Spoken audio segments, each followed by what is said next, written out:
दोस्तों फिर से स्वागत है आपका महादेव की नगरी प्रयागराज महाकुंभ में।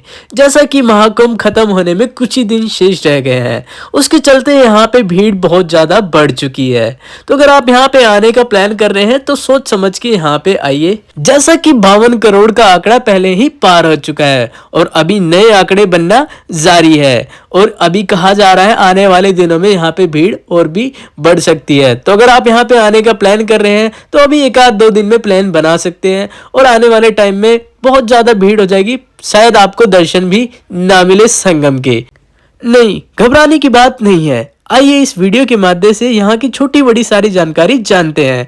हम जानेंगे कि आपको यहाँ पे कितनी भीड़ मिल सकती है, आपको कितना चलना पड़ सकता है, कौन कौन से स्टेशन बंद है, कौन कौन से रास्ते बंद है, कौन कौन से मंदिर बंद है और यहाँ पे रुकने का सबसे अच्छा और सस्ता साधन, और आपको कौन कौन सी सुविधा यहाँ पे उपलब्ध हो सकती है और कौन कौन सी मुसीबतों का सामना करना पड़ सकता है। आइए सारी चीज पर बात करेंगे। तो चलते हैं। हर हर महादेव। गाइस आप देख सकते हैं यहाँ पे पीपा सेतु नंबर 1 से वहां से रास्ते डाइवर्ट कर दिए गए हैं।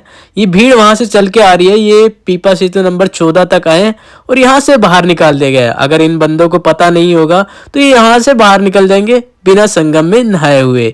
तो देख सकते हैं यहाँ पे बहुत ज़्यादा ही मुसीबतों का सामना करना पड़ सकता है। आपको भीड़ होने की वजह से बहुत ज़्यादा ही चलना पड़ सकता है, तो इस चीज़ का ध्यान में रख करके यहाँ पे आए। और आइए हम चलते हैं फिर दूसरे रास्ते से अपना चलते हैं संगम के पास और आपको दर्शन कराते हैं संगम के। गाइस ये रास्ता गली मोहल्ले से होकर के सीधा निकलता है संगम नोस तक। तो हम चलेंगे और दर्शन कराएंगे आपको संगम घाट के। और अगर आप यहाँ वीकेंड पे आने का प्लान बना रहे हैं तो एक बार रुक जाइए, क्योंकि पिछले वीकेंड पे जितनी भीड़ थी कहा जा रहा है 2 से 3 गुना ज्यादा इस वाले वीकेंड पे भीड़ होने वाली है, क्योंकि ये लास्ट वीकेंड होने वाला है हमारे महाकुंभ का और 26 तारीख को महाकुंभ समाप्त हो जाएगा। गाइस अभी हम पहुंच चुके हैं कश्यप द्वार पे। आप भीड़ देख सकते हैं मेरे सामने, भीड़ जो है खत्म होने का नाम नहीं ले रही है। और यहाँ पे देख सकते हैं ये जो रास्ता है ये जाता है हनुमान मंदिर की तरफ। हनुमान मंदिर अभी बंद कर दिया गया है भीड़ की वजह से, और आपका अक्षय वट भी बंद कर दिया गया है भीड़ की वजह से। और यहाँ पे नाव वगैरह जो है, आइए चलते हैं घाट पे चल के देखते हैं नाव चल रही है या नहीं चल रही है। गाइस यहाँ पे बहुत सारे लोग अपने फैमिली के साथ, बच्चों के साथ, बूढ़ों के साथ आ रहे हैं। तो अगर आप बच्चे बूढ़ों के साथ आ रहे हैं तो उनका ज़्यादा ध्यान रखिए। उनके जेब में एक एड्रेस और फ़ोन नंबर की पर्ची जरूर बना के डाल दें ताकि उनको दिक्कतों का सामना ना करना पड़े। गाइस इस बात का जरूर ध्यान रखें कि यहाँ पे बहुत ज़्यादा ही चलना पड़ सकता है। रास्ते डाइवर्ट होने की वजह से जहाँ 2 किलोमीटर चलना है वहाँ आपको 5-5, 8-8 किलोमीटर चलना पड़ेगा। तो इन चीज़ों को ध्यान में रख के ही यहाँ पे आने का प्लान बनाएं और जितना हो सके उतना हल्का बैग लेकर के आए। बैग में सामान कम रखें, कीमती सामान ना लेकर के आए। और अभी दिन के टाइम पे बहुत ज़्यादा ही धूप हो रही है, गर्मी का माहौल है, तो उस हिसाब से आप अपने कपड़े भी रख सकते हैं। किसी किसी दिन आपको ज्यादा धूप लग सकती है, इस वजह से आप टोपी चश्मा लाना ना भूलें। गाइस अभी हम पहुंच चुके हैं कश्यप द्वार पे। कश्यप द्वार पे भीड़ देख सकते हैं आप, इससे और ज्यादा दुगनी तिगनी भीड़ आपको संगम घाट पे मिलने वाली है। संगम की तरफ जैसे जैसे बढ़ेंगे वहां पे भीड़ और ज्यादा बढ़ती दिखेगी आपको। इसके आगे आएगा नंदी द्वार, उसके बाद आएगा संगम द्वार। तो आइए चलते हैं। गाइज यहाँ पे संगम तक पहुंचने का एक ही जरिया है, आपको चलना ही पड़ेगा। चाहे 2 किलोमीटर चले, 4 किलोमीटर चले या 5 किलोमीटर चले, तो आपको चलना कंपलसरी है। तो जूते चप्पल ऐसे पहन के आए जिससे आपको दिक्कत ना हो, आप आराम से चल पाए। कंफर्टेबल वाले कपड़े पहन के आए जिससे आपको चलने में आसानी हो। तो आप देख सकते हैं मेरे सामने भीड़ कितनी है, बिल्कुल पैर रखने की जगह नहीं दिख रही है वहां पे। तो चलते हैं हम भी उसी तरफ। गाइस आप ये जो भीड़ देख रहे हैं मेरे सामने, ये सारी संगम नोस पे जाने वाली भीड़ है। सभी संगम में स्नान करने वाले हैं, इस वजह से इस घाट पे सबसे ज्यादा भीड़ देखने को मिल सकती है आपको। बाकी यहाँ पे 3 और घाट है जहाँ पे आपको भीड़ कम मिल सकती है, आप वहां पे जा सकते हैं अगर आप चल नहीं सकते तो, क्योंकि यहाँ पे आने के लिए आपको कम से कम 5 किलोमीटर से 6 किलोमीटर चलना ही पड़ेगा। आइए बात कर लेते हैं अब यहाँ पे रुकने की। अगर आप यहाँ पे रुकना चाहते हैं तो वैसे तो यहाँ पे होटल और धर्मशाला के रेट 7वें आसमान पर है। अगर आप होटल वगैरह में रुकना चाहते हैं तो बहुत ज़्यादा चार्ज देना पड़ेगा।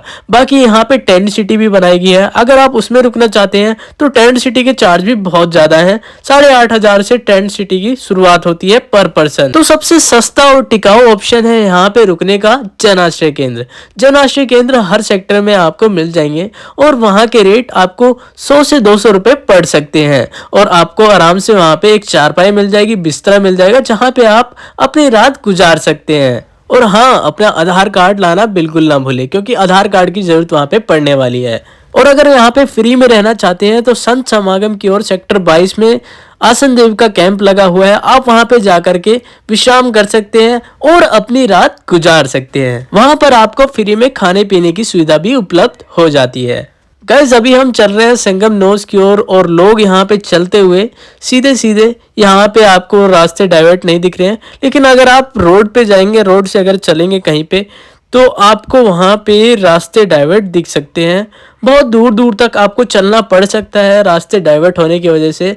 जहाँ पर आपको 2 किलोमीटर चलना होगा वहाँ पे रास्ते डाइवर्ट होने की वजह से आपको 8-9 किलोमीटर आराम से चलना पड़ सकता है। तो उस हिसाब से अपना प्लान जरूर बनाएं और कोशिश करें यहाँ पे रात के टाइम पे या शाम के टाइम पे अगर आप पहुँच जाते हैं तो आपको बहुत ज़्यादा आसानी होगी महाकुंभ तक पहुंचने में और संगम में स्नान करने में। आइए बात कर लेते हैं आप संगम का पानी नहाने योग्य है या नहीं है, क्योंकि 55 करोड़ लोग यहाँ पे पहले ही नहाकर जा चुके हैं। तो अभी एक रिपोर्ट आई है, उसके हिसाब से जो पानी है अभी नहाने योग्य नहीं बचा हुआ है। तो उस हिसाब से आप अपना प्लान बनाइए और यहाँ पे आइए और 144 साल बाद लगे संजोग के महाकुंभ को एंजॉय करिए। गाइस आइए बात कर लेते हैं यहाँ पे रेलवे स्टेशन की। तो यहाँ पे 8 रेलवे स्टेशन है, उसमें से प्रमुख जो है महाकुंभ के लिए 4 रेलवे स्टेशन है। उसमें से प्रयागराज संगम जो है पास पड़ता है बहुत, जो कि इस समय बंद कर दिया गया है भीड़ के चलते। तो आपकी train Prayagraj junction, Rambagh junction या सूबेदारगंज तक आएगी। वहां से आप रिक्शा या फिर बाइक करके चुंगी तक पहुंच सकते हैं और वहां से आपको फिर पैदल ही यात्रा तय करनी पड़ेगी और आपको संगम तक आने के लिए 5 से 7 किलोमीटर चलना पड़ सकता है। गाइज अगर आप भीड़ का सामना नहीं करना चाहते हैं तो आप संगम घाट को छोड़ करके 2 और घाट जा सकते हैं, एरावत घाट और अरेल घाट।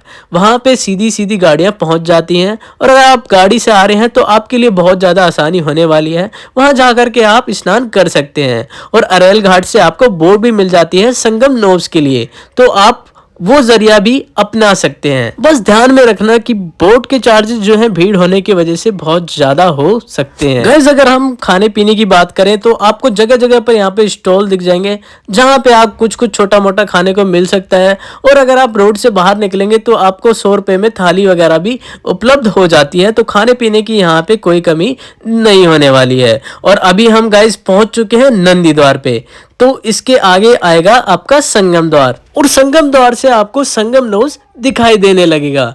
तो आइए चलते हैं। और गाइस अभी हम पहुंच चुके हैं नंदी द्वार पे। तो नंदी द्वार पे जितनी भीड़ देख रहे हैं आप यहाँ से आगे 2 से 3 गुना ज्यादा भीड़ देखने वाले हैं। रोड पर आपको भीड़ चलती हुई दिख सकती है, लेकिन आप जैसे संगम घाट पे पहुंचेंगे वहां पे लोग नहा रहे होंगे और अपना कपड़े बदल रहे होंगे, तो वहां पे रुकी हुई भीड़ दिखेगी और बहुत कम लोग यहाँ से वापस आने वाले दिख रहे हैं। तो भीड़ वहां पे बहुत ज्यादा देखने को मिलेगी आपको। गाइस आप भीड़ देख सकते हैं मेरे सामने। अगर आप बच्चे बूढ़ों के साथ आ रहे हैं तो उनका हाथ जरूर पकड़ के रखें, क्योंकि रोज ही यहाँ पर 1000 से 2000 के बीच में लोग अपने परिवार वालों से बिछड़ रहे हैं और उनको दिक्कतों का सामना करना पड़ रहा है। तो आप इन चीजों का ध्यान में रखें और थोड़ी सी सतर्कता बरतें। गाइस यहाँ पर कई लोग बहुत बड़े बड़े ग्रुप में आते हैं, तो वो कई बार झंडा लेकर के चलते हैं कि आगे वाला बंदा झंडा लेके चलता है और उसके पीछे पीछे पूरी मंडली उसकी रहती है। और कई लोग यहाँ पे कैप, एक कलर की कैप भी लगा के आते हैं, एक कलर की टी शर्ट भी पहन के आते हैं ताकि वो अपने ग्रुप वालों से ना बिछड़े। तो ऐसे ही आप भी अपना प्लान बना सकते हैं। गाइस बहुत लोगों से सुनने को मिल रहा है कि महाकुंभ की जो डेट है वो आगे बढ़ा दी गई है और महाकुंभ थोड़े और दिन रहने वाला है। तो ये गलत है गाइस, क्योंकि जैसा कि ये जो संजोग है 144 साल बाद आया है, तो एक मुहूर्त होता है और उस मुहूर्त का जो है एक समय सीमा होती है। तो वो समय सीमा 26 तारीख तक है और 26 तारीख को ये महाकुंभ समाप्त हो जाएगा। और कई लोगों से सुनने को ये भी मिला था कि अगर हम लास्ट में जाएंगे तो भीड़ कम मिलेगी। तो गाइस भीड़ यहाँ पे कम होने वाली नहीं है। अभी जितनी भीड़ दिख रही है वीकेंड के बाद आपको इससे 4 गुना भीड़ देखने को मिल सकती है, क्योंकि बच्चे कुचे सभी यहाँ पर आने का प्रयास करेंगे और संगम में नहाने का प्रयास करेंगे।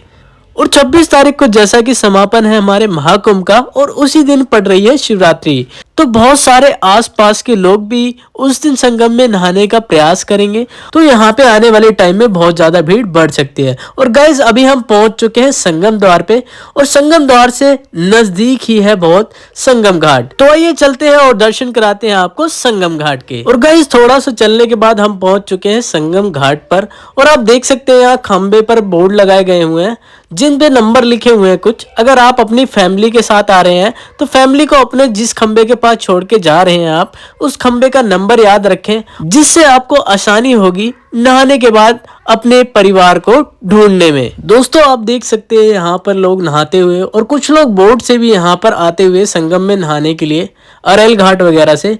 तो आप देख सकते हैं ये है हमारे सामने संगम घाट। ये वही पवित्र संगम है जहाँ पर 3 नदियां मिलती हैं, माता सरस्वती, माता गंगा, माता यमुना। तो एक बार प्यार से बोलेंगे हर हर गंगे। और ऐसी ही और वीडियोस के लिए हमें लाइक, कमेंट, शेयर, सब्सक्राइब करना बिल्कुल ना भूलें। तो मिलते हैं आपको जल्द ही एक नए वीडियो के साथ। तब तक के लिए हर हर महादेव।